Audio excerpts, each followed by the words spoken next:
반갑습니다. 제가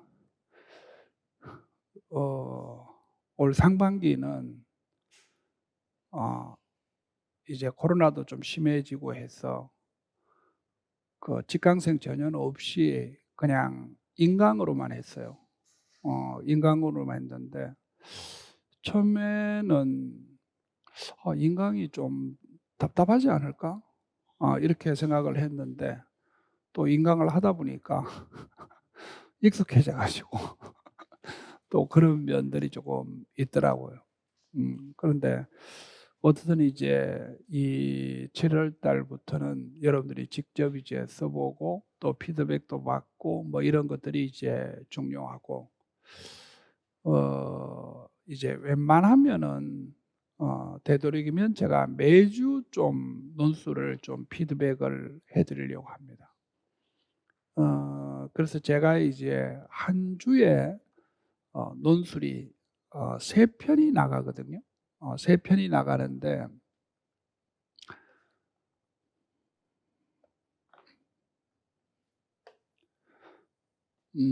한 주에 이제 3 편이 나가는데 요게 이제 번호가 다 붙어 있어요. 예, 번호가 다 붙어 있어 가지고 7-1, 7-2 뭐 이렇게 이죠. 이번 주는 7-1, 7-2 이렇게 나가고 그다음에 이제 그 뭐가 나가는가 하면은 이제 우리 이제 G스쿨에서 보는 전공을 이제 들으시면은 그 전공 첫째 시간에 나가는 교육학 모의고사가 있습니다.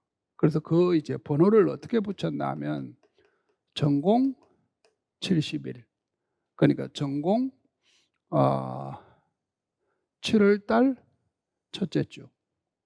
그러면 이제 다음 주에 나가는 경우는 7월 3, 7-4 그다음에 전공 72 이렇게 나갑니다.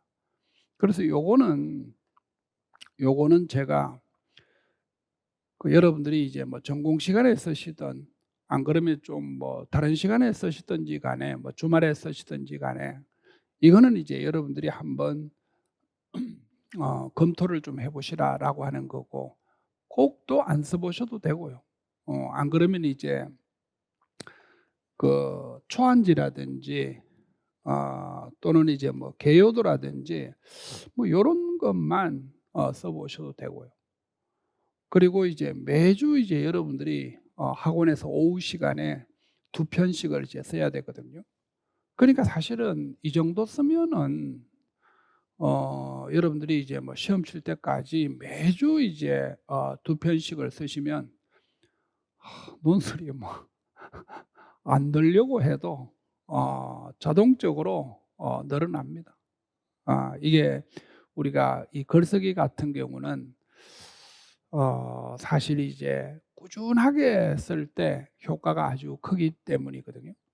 저도 사실 이제 10월 이제 해서 11월 달 정도 되면 11월 여러분들이 이제 시험 치기 한 전주 정도 되면 저도 이제 답안지를 안 쓰잖아요. 여러분들 이제 이 모의고사의 답안지를 안 쓰고 한 12월 달 정도 견디고 1월 달 다시 개강하려고 이 답안지를 쓰면은 좀 벅벅됩니다. 그래서 이런 것과 마찬가지로 여러분들이 좀 되도록이면 매주 좀 정기적으로 한 2편씩 좀 써 내려 가시면 아무래도 논술이 뭐 그렇게 크게 어렵지는 않을 것 같고요. 그리고 나중에 좀 말씀드리겠습니다만 우리가 쓰는 이 논술의 글쓰기는 사실 단순합니다.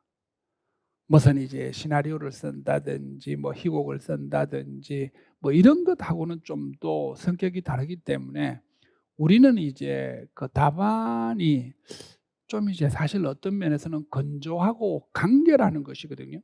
그래서 우리가 쓰는 이제 이 논술의 문장이 이걸 우리가 간결문이라고 합니다. 그래서 이 간결문을 쓰고 있는 곳은 실질적으로 많지 않습니다, 글쓰기에는. 그러니까 뭐 소설을 쓴다든지 뭐 이런 경우에 간결문을 쓰면은 이게 스토리 전개가 안 되죠. 그런데 이 간결문이 쓰는 곳이 어딘가 하면 그 신문과 같은 방송입니다. 뭐 다양한 이제 수식어를 쓸 필요가 없잖아요. 그러다가 보니까 이제 이 간결문을 쓰시는 거거든요. 그래서 제가 고거를 쪼끔 이제 초반이든지 뭐 이렇게 계속 조금씩 잡아 드리면 의외로 이게 글쓰기가 쉽습니다. 그 여러분들 전공도 마찬가지로 이 글쓰기 형태로 가야 됩니다. 그래서 요거 쪼끔만 익히면 실질적으로는 여러분들이 크게 어렵지는 않을 겁니다. 이게 이제 뭐 소설이라든지 뭐 이런 것들이 사실 어렵지, 우리같이 이렇게 뭐 간결문을 쓰는 거 가지고 어렵다고 느끼시는 분들은 없고, 그런데 인제 이런 것들은 우리가 학교 가서 많이 쓰거든요. 예. 그래서 이제 여러분들이 이제 이 기회를 통해서 좀 글쓰기도 좀 파악하고 좀 이제 어 어떤 이제 앞으로의 어떤 글쓰기를 좀 대비해서 좀 실력을 좀 가지시면은 전공 답안을 쓰는데도 좀 효과적이다라는 이야기입니다. 그래서 매주 이제 3 편인데 제가 좀 검토를 할 것은 항상 이 홀수, 이게, 그런데 이제 제가 이제 여러분들이 그걸 좀 아셔야 되는 게, 이거 이제 문제를 낼 때 제가 3 개를 한꺼번에 놓고 문제를 냅니다. 왜 그런가 하면 중복되는 거는 바람직하지 않지 않습니까? 이게 우리가 8 주이기 때문에 3 편씩 써내려 가시기 시작하면은 우리가 24 편밖에 안 되기 때문에 이게 사실 중복할 수가 없거든요. 그래서 이제 이 3 편을 여러분들이 반드시 검토를 하셔야 된다는 거죠. 예. 그래서 이제 그 말씀을 이제 드리는 거고, 이건 뭐 전공에서 제공되는 이제 교육학이니까 뭐 '안 해도 되지 않을까?' 그렇게 하시면 안 되고, 항상 '세 편은 같이 훑어야 되겠다.'라고 하는 겁니다.